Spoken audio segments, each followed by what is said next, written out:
Hola, ¿qué tal? Mi nombre es David Alberto Valencia Hernández y esta mañana estaré platicando con ustedes en este primer episodio del podcast Cuenta conmigo, Like por la Vida. Como primer tema de esta gran campaña que está realizando el Estado para poder prevenir el suicidio en las escuelas, me tocará hablar sobre por qué se suicidan los niños.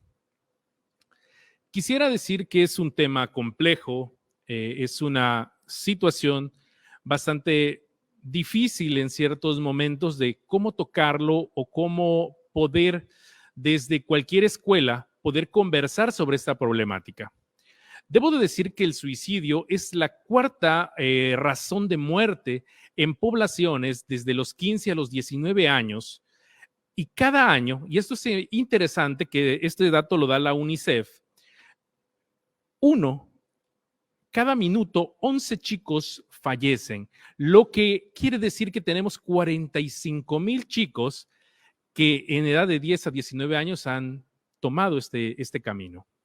Probablemente en otro estudio que se ha analizado para esta presentación, tendríamos que necesario decir que el suicidio se convirtió en la segunda causa de muerte infantil para poblaciones desde los 15 a los 24 años de edad. En este sentido, me parece que hay hallazgos que tendríamos que ir considerando para ponderar el por qué estas razones de esta situación tan compleja que se vive a nivel mundial y que evidentemente nuestro país, nuestro estado, no está fuera de sí. Dentro de uno de los primeros grandes hallazgos se encuentra que existe una relación significante entre cualquier desorden de salud mental. Me parece importante ponderar esto porque durante mucho tiempo la salud mental no ha cobrado una relación importante dentro de los procesos de atención de las escuelas o de esta situación. Entonces, cuando hemos hablado de inclusión educativa, estamos hablando que la población que presenta alguna situación o característica de discapacidad psicosocial debe recibir una atención en cualquier escuela, sea cual sea la condición. Pero hablar de salud mental, tendríamos que ver de qué manera las escuelas están generando los mecanismos necesarios para que todos los alumnos tengan esas características y esas posibilidades de desarrollo en salud mental. Otra de las, obviamente, situaciones que nosotros encontramos está la depresión. Hay chicos en los cuales la depresión se ha manifestado y evidentemente es uno de los factores ponderantes. Si estamos hablando dentro de los hallazgos, las primeras dos grandes líneas en este primer factor son estos. Ahora, habría que ponderar que estamos viniendo de una pandemia y evidentemente en la pandemia la salud mental cobró un tema relevante para cada sector y cada población. Las estimaciones que a nivel internacional se han hecho a partir de que iba a haber un incremento de problemáticas de salud mental después del COVID se están manifestando y obviamente en una de esas manifestaciones tenemos el suicidio. El segundo hallazgo que encontramos es que existe necesariamente cierta impulsividad de ciertos sectores y de ciertos chicos que evidentemente por cuestiones de no saber controlar estas necesidades están generando cierta propensión al suicidio, asociado directamente con cuestiones de sentimientos que están relacionados con esta tristeza, con confusión, con enojo o con problemas que necesariamente vamos asociados con la hiperactividad. Yo quisiera enfatizar que hay chicos que necesariamente por arranques coléricos pudieran tomar la decisión de suicidarse. No necesariamente podrían tener depresión, y eso es algo que yo quisiera enfatizar. No todas las personas que se suicidan tuvieron depresión. En el segundo factor de riesgo, estamos encontrando que población con ciertas características, porque evidentemente tuvieron algo que los enojó, en una reacción espontánea, optan por esta situación. En un tercer momento de los hallazgos de la investigación a nivel internacional, estamos encontrando que el estrés está asociado también con esta posibilidad de hablar de alguna manera con lo que tiene que ver con las conductas suicidas, ¿no? Me parece que es importante saber de qué manera la presión está teniendo implicaciones en la conducta de todos los chicos, sobre todo aquellos que están en estas características. Es decir, con estos tres hallazgos estamos encontrando que hay diferentes causalidades para generar el suicidio infantil. Tendríamos que también ver que hay factores de riesgos asociados. Evidentemente tenemos que en algunos casos se ha detectado que hay familiares que en el pasado presentaron alguna condición de suicidio o se suicidaron dentro de la familia y entonces la familia cuenta con un historial y eso también es algo que se debe analizar en las escuelas, sobre todo a la hora de ver estas posibilidades. Hay una exposición directa a la violencia, algunos chicos viven en violencia y evidentemente o el ambiente familiar en el cual se desarrollan tiene estas características y eso es un factor de riesgo. Obviamente ya había hablado de la impulsividad y la impulsividad es una característica que se está en este sentido encontrando en todo tipo de investigación. Hay chicos que han sufrido bullying, hay otros que evidentemente han tenido acceso a armas y evidentemente estos factores de riesgo ponen de relieve estas condiciones que estamos en este sentido manifestando, además de que hay sensación o sentimiento de necesidad, sobre todo de ayuda. Hay chicos que requieren cierta ayuda, ¿no? Ahora, ¿cómo pudiéramos nosotros desde las escuelas poder pensar o ir de cierta manera previniendo algunos signos de alarma que están manifiestos en algunos chicos, ¿no? Algunos evidentemente han pensado en suicidarse. Quiero en este sentido puntualizar algo que no aparece en la diapositiva, pero sí una investigación reciente ha hablado de que por lo menos toda persona en algún momento de su vida ha tenido la intención o ha pensado en suicidarse. No todos, evidentemente, han generado este desenlace, pero sí es ponderante decirlo que es una característica que ocurre en todos los sectores en algún momento, pues, de la vida, ¿no?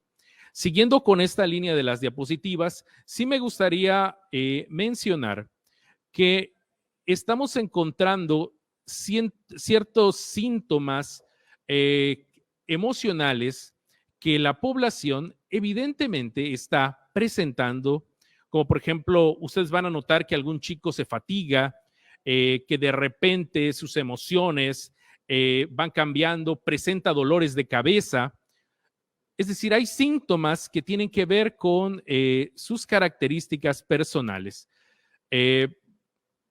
Habría que ver que van perdiendo, digamos, disfrute por las actividades que comúnmente relacionaban y esas relaciones familiares que estaban en este sentido tan desarrolladas. ¿Qué es lo que pronostica o qué es lo que dijo la UNICEF para 2021? En este estudio que estuvo realizando, habla que el 13% de los adolescentes en todo el mundo ya presentan algún desorden mental. Es decir, es importante puntualizar que estas características, que es también un factor de riesgo que estamos encontrando, pudieran o no generar cierta propensión a una población para poder tomar la decisión del suicidio. Entonces, la escuela tiene que estar alerta, tiene que pensar y tiene que estar visibilizando todas estas posiciones, estos síntomas, estos signos que están de manifiesto. Pero quisiera decir algo. Habrán chicos que nazcan en un ambiente poco favorecedor y no necesariamente van a optar por el suicidio. O sea, estos son factores de riesgo en el cual el maestro, la escuela, tiene que prestar cierta atención, sobre todo a la hora de hacer las entrevistas para conocer la dinámica familiar de los chicos y darse cuenta quiénes están en esta propensión y evidentemente ir acompañando este proceso con estos chicos, porque es necesario en todo momento poder contar con estas características. Quisiera también decir algo. Si bien los estudios a nivel internacional han marcado una línea hacia la salud mental, habría que hacernos la pregunta, en el suicidio infantil todo se reduce a la salud mental. ¿Y por qué hago esta interrogante, no? Por lo general, la población piensa en el suicidio del niño como piensa en el suicidio del adulto. Y las características de estas poblaciones son completamente distintas, lo que está generando una construcción completamente diferente. Dentro de los estudios en Latinoamérica que han existido sobre estos otros factores que no están asociados a la salud mental, pudiéramos encontrar algo bastante interesante, que hay chicos que se han suicidado porque eran altamente fantasiosos. Eran chicos que les gustaba imaginarse como superhéroes, que les gustaba pensar que tenían superpoderes y que en algún momento podían detener vehículos, podían saltar, podían volar. Y entonces es un factor de riesgo. Si bien la imaginación es importante en los niños y está latente, habría que tener cierta mesura y no con eso pensar que todos los niños van necesariamente a tener que vivir, el poder truncar esta posibilidad de fantasear, pero sin las familias ir acompañando estos encuentros de realidad. Por otro lado, se ha encontrado que en Latinoamérica algunos chicos se han suicidado por retos virales y eso lo genera completamente en una discusión bastante interesante, porque hoy los chicos son nativos digitales. Ellos han nacido con en un encuentro con la tecnología que probablemente nosotros, nuestras edades, estamos en la transición a esta vida digital, pero estas nuevas generaciones nacieron desde las cuestiones digitales. Y evidentemente, siguiendo los TikToks, siguiendo el Instagram, siguiendo el Facebook, existen retos o incluso en las páginas de internet y muchos chicos acceden y algunos retos, lamentablemente, pues invitan al suicidio de maneras alarmantes. Otras de las cosas que se han encontrado es que la imitación también es un factor de riesgo que no está asociado digamos, a la salud mental, pero que algunos chicos han optado por imitar ciertas conductas, ciertos estilos. Es común, y eso habría que visibilizarlo, que cuando ocurre un suicidio, algunos chicos dicen, bueno, yo quisiera tomar la misma decisión que tomó aquel otro. Por eso es necesario que las escuelas tengan cierto cuidado y hablen en este sentido con los chicos, que haya un proceso de pláticas. Obviamente que también en 2009 hice una investigación en esta línea y encontré que la exposición constante a imágenes psicalípticas que pudiéramos entenderlas como aquellas imágenes mortuorias o aquellas imágenes pornográficas que digamos, caminaban en cada acera del estado por la nota roja, también estaba de cierta manera generando una posibilidad para que la población infantil pudiera tener procesos un poco complejos de identificación que en este sentido estarían generando una dinámica de riesgo, sobre todo porque en algunas de esas imágenes psicalípticas los métodos del suicida eran expuestos sin ningún trabajo de tratamiento o de cuidado y como tal eran bastante explícitas. Entonces esto generaba que aunque esos diarios decían que la población menor de 18 años no podía consumirlos, pasaba que el chico tenía acceso e incluso en las escuelas uno podía verlas, ¿no? También tenemos que hay, como yo les decía, estos procesos de identificación psíquica que en este sentido, Vincent Wilhelm Van Gogh en el pasado experimentó, y yo quisiera tal vez relatar un poco sobre la historia de Vincent Willem. Todos han conocido la historia de Van Gogh. Bueno, existen muchas versiones sobre Van Gogh. Particularmente me baso en aquella en la cual la familia de Van Gogh tuvo a un hijo que le llamó Vincent Wilhelm Van Gogh, y a los días de haber nacido, este niño fallece. Pasado unos meses, los padres se vuelven a embarazar y da la casualidad que el niño nace el mismo día que había nacido el hermano mayor que había fallecido. Y entonces los padres, en una cuestión, obviamente, pues un poco hasta de locura probablemente, deciden ponerle el nombre en honor al hijo fallecido. Y entonces Vincent Wilhelm Van Gogh vuelve a nacer el mismo día, en un año después. Ahí no acabó la cosa. La historia relata que durante la niñez de Vincent Wilhelm Van Gogh, los papás lo llevaron día a día al cementerio, le mostraron la lápida y le decían, allí vive o allí yace Vincent Wilhelm Van Gogh. El niño quedó completamente horrorizado porque evidentemente él decía, pero ¿cómo puede ser que ahí esté Vincent Wilhelm Van Gogh si yo soy Vincent Wilhelm Van Gogh? Evidentemente se vivió un proceso psíquico de identificación con la muerte, y entonces Vincent Van Gogh nació muerto psíquicamente. Durante toda su vida buscó un desahogo, una manera de encontrar una afiliación a la vida, lo cual lo fue llevando por diferentes actividades que lo hicieron completamente difícil. Estuvo en el ámbito religioso, no soportó el dogma religioso, encontró un escape en la pintura, y eso fue lo que lo hizo altamente famoso, pero cuando la pintura no fue suficiente para satisfacer esta necesidad de saberse, o esta idea tan abrupta de saberse muerto, no encontró otra manera de encontrarse. Evidentemente luego se enamora, y esta chica le devuelve la vida, le devuelve el deseo de vivir, y Vincent Wilhelm Van Gogh, al no saber cómo retribuir este regalo de por qué le había devuelto la vida, decide, en esta teoría que les hablo, cortarse la oreja y regalársela a la amada. La amada evidentemente quedó completamente horrorizada de la situación en la cual Van Gogh había participado, y en vez de reconocerlo como un acto de amor y de entrega en el cual Van Gogh le decía soy completamente tuyo, termina por terminar la relación, y este último encuentro de filiación de Vincent Wilhelm Van Gogh con la vida se pierde.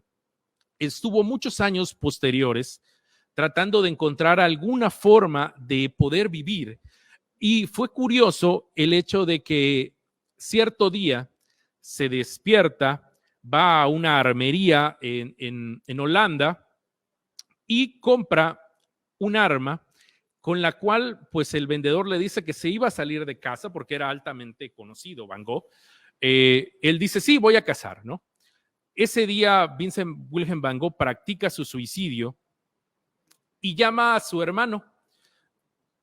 El hermano llega a escuchar las últimas horas, las últimas palabras de Van Gogh, las cuales son, vuelvo a casa. Es decir, existen procesos psíquicos más complejos que tendríamos que pensar en esta posibilidad que estaríamos pensando. Hay también elementos culturales como factores de riesgo que tendríamos que considerar a la hora de pensar en la decisión o la elección de una cuestión de suicidio, ¿no?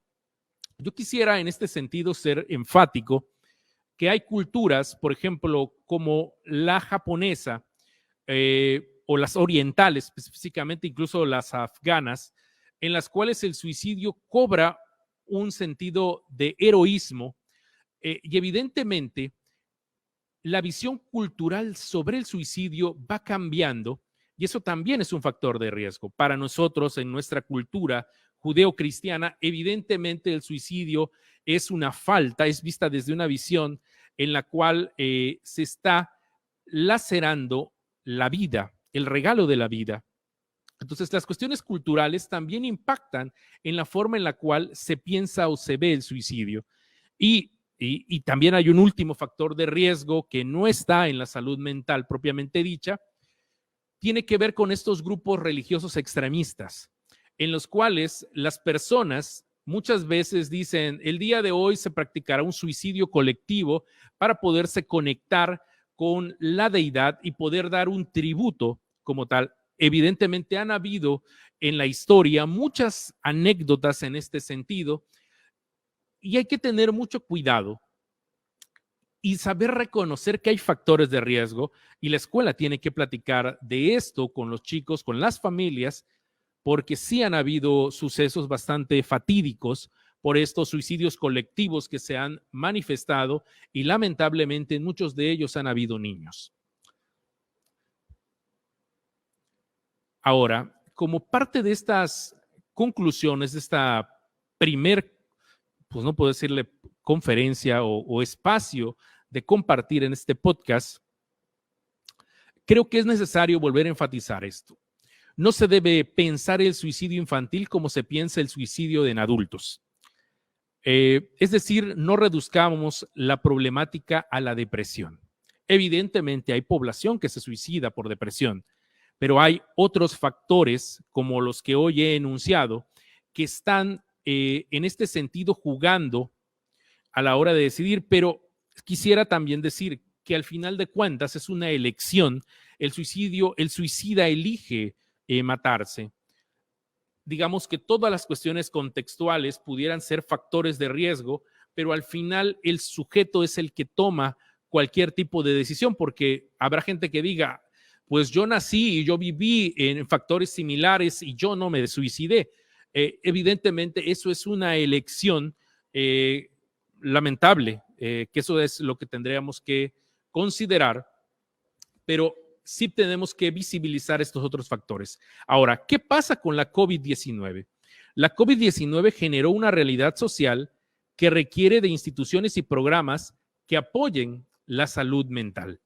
Me parece importante que esto que está haciendo el Estado con la intención Tabasco por la salud, la educación y la familia es un movimiento muy interesante para poder hablar de la salud mental. Me parece en este sentido necesario decirlo. Y entonces, también en otra línea de conclusiones, tendríamos que decir que la exposición cultural en la cual están inmersos los chicos, partiendo que aunque son nativos digitales, requieren acompañamiento para ordenar la infinidad de información a la que acceden. Es importante que las familias y los maestros podamos ayudar a los chicos a entender esta realidad tan compleja que les toca vivir.